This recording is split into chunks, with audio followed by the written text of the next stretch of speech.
Friends అందరికీ నమస్తే అండి. This is Pavan, jobs Adda in Telugu.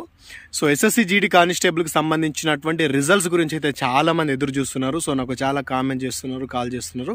So results మరి ఎందుకు లేట్ అవుతుంది, మరి ఎప్పుడో డిసెంబర్ 6వ డేట్కి రావాల్సినటువంటి రిజల్ట్స్ అంటే చాలా మంది అంటున్నారు 6వ డేట్ నాడు వస్తాయి అన్నట్టు కదా, వస్తాయని చెప్పేసి 6వ డేట్ రిజల్ట్ ఇస్తామని చెప్పేసి ఎవరు కూడా అప్డేట్ ఇవ్వలేరు. సో అది మీకు ఎవరు అప్డేట్ ఇచ్చారో నాకు తెలియదు. బట్ చాలా మంది స్టూడెంట్స్ అయితే నాకు 6వ డేట్ నాడు వస్తుంది అన్నారు కదా అని చెప్పేసి అన్నారు. సో 6వ డేట్ అనే అప్డేట్ అనేది లేదు. కాకపోతే ఇంతవరకు రిజల్ట్ లేట్ అవ్వడానికి గల రీజన్ ఏంటి అంటే ఒక కేసు ఉంది. ఆ కేసు ఏంటి అంటే హైకోర్టులో చాలామంది హైట్లో కానీ అంటే ఇప్పుడు 169.5 హైట్ ఇట్లా ఉన్న వాళ్ళు అంటే కొంచెం తక్కువ హైట్లో మిస్ అయిన వాళ్ళు ఏం చేశారంటే కోర్టులో కేసు వేసిండ్రు. సో అలాంటి కొన్ని రకాల కేసులు మిక్స్ అయినటువంటి నోటిఫికేషన్ ఇప్పటి వరకు మనకు రిజల్ట్ రాకపోవడానికి కూడా రీజన్ అదే. సో దానికి సంబంధించినటువంటి ఏదైతే పిటిషన్ ఉందో, ఫైల్ ఉందో, నిన్న అంటే డిసెంబర్ 12వ తేదీ నాడు సో అది క్లియర్ అవ్వడం అయితే జరిగిందనమాట. సో ఇప్పటి వరకు మనకు ఎస్ఎస్సి జీడీ రిజల్ట్ రావడానికి ఉన్నటువంటి అడ్డంకి ఏదైతే ఉందో అది ప్రజెంట్ మనకు నిన్నటితోటి తొలగిపోయింది. నేను ఆల్రెడీ దానికి సంబంధించినటువంటి కొన్ని రకాల ఫైల్స్ కూడా నేను మీకు ఇక్కడ పైన చూస్తున్నాను, ఒకసారి జాగ్రత్తగా చూసుకోండి. మరి రిజల్ట్స్ ఎప్పుడు వచ్చేటువంటి అవకాశం ఉంది బ్రో అండి మీకు ఇప్పుడు డౌట్ అయితే రావచ్చు.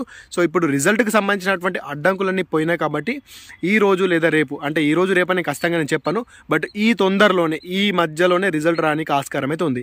ఇది ఇన్ని రోజులు ఉన్నటువంటి అడ్డంకి అనేది ప్రజెంట్ క్లియర్ అయితే అయిపోయిందని చెప్పేసి మాత్రం మర్చిపోకండి. సో నేను అప్పుడు వస్తుంది ఇప్పుడు వస్తుంది అని అయితే చెప్పాను, బట్ రిజల్ట్కి ఉన్నటువంటి అడ్డంకి అయితే తొలగిపోయింది కాబట్టి ఏ క్షణంలో అయినా రిజల్ట్ వచ్చేటటువంటి అవకాశం ఉంటుంది. కాబట్టి ఆస్పిరెంట్స్ కొంచెం రెడీగా ఉండండి.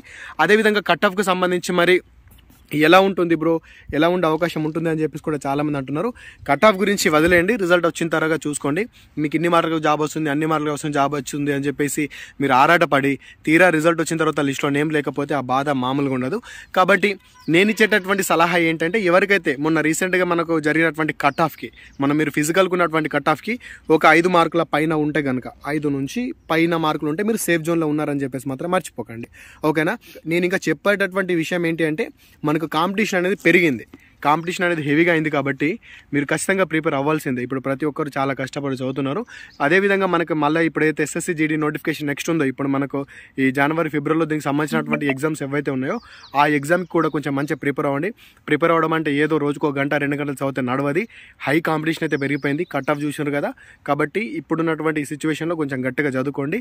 సో నేను వీడియోస్ రెగ్యులర్గా ఇంపార్టెంట్ ఉంటే చేస్తా, మీకు ఎప్పటికప్పుడు ఒక చిన్న వీడియో చేసి నేను అప్డేట్ అయితే ఇస్తాను. సో ప్రజెంట్ ఇప్పుడు ఉన్నటువంటి అప్డేట్ గురించి అయితే మీకు చెప్పాను అనుకుంటున్నాను, మీకు అర్థమైంది అనుకుంటున్నాను. ఒకవేళ మీకు అర్థం అయితే కనుక ఏదో ఒక చిన్న కామెంట్ అయితే పెట్టండి. అదేవిధంగా టెలిగ్రామ్లో కూడా ఖచ్చితంగా ప్రతి ఒక్కరు జాయిన్ అవ్వండి, ఇన్స్టాలో కూడా ఫాలో అవుతుండండి. ఎలాంటి అప్డేట్ వచ్చినా కూడా నేను అందులో కూడా షేర్ చేస్తాను కాబట్టి మీకు ఎక్కడైనా కూడా యూజ్ అయ్యేటటువంటి అవకాశం అయితే ఉంటుంది. సో ఇదన్నమాట ఈ ఇన్ఫర్మేషన్ వీళ్ళంత మట్టుకు మీ ఫ్రెండ్స్ కూడా షేర్ చేయడం మాత్రం మర్చిపోకండి. Thanks for watching. అందరికీ ఆల్ ది బెస్ట్. జై భారత్.